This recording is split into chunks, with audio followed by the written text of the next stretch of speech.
बिस्मिल्लाहिर्रहमानिर्रहीम। अस्सलाम वालेकुम। आज से उम्रे के लिए इजाज़त नामे किन अफराद को जारी होंगे। सरकारी खबर रसा एजेंसी SPA के मुताबिक बयान में कहा गया है कि इतवार 10 अक्टूबर सुबह 6 बजे से फैसले पर अमल दरामद किया जा रहा है। बयान के मुताबिक उम्रा, मस्जिद हरम में नमाज और मस्जिद नबी की ज़ियारत के लिए कोरोना वैक्सीन के 2 खुराकें लगवाने वाले या जिन अफराद का तवक्कुल में वैक्सीन का स्टेटस अपडेट हो व हमायून हो, उसको नामे जारी किया जाएंगे।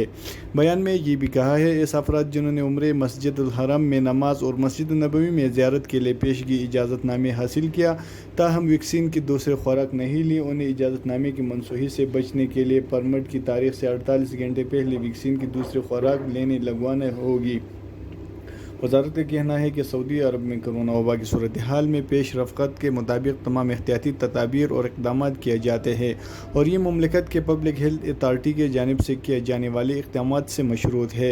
याद रहे कि वज़ारत सेहत की जानिब से इतवार 10 अक्टूबर मुमलिकत में कोरोना से बचाव के लिए वैक्सीन की 2 खुराकें लाजमी करार दी गई है। वो अफराद जिन्होंने कोरोना से बचाव के लिए दूसरी खुराक नहीं ली, इनके तवक्कुल पर स्टेटस अपडेट नहीं होगा, उन्हें उम्रा इजाज़तनामे जारी नहीं होंगे।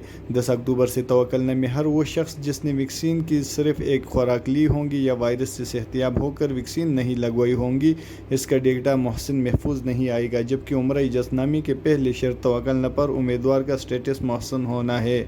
वज़ारत सेहत ने ऐलान किया था कि तवक्कुल ऐप में हेल्थ डेटा को अपडेट किया जाएगा और उम्रा दरामद 10 अक्टूबर से होगा।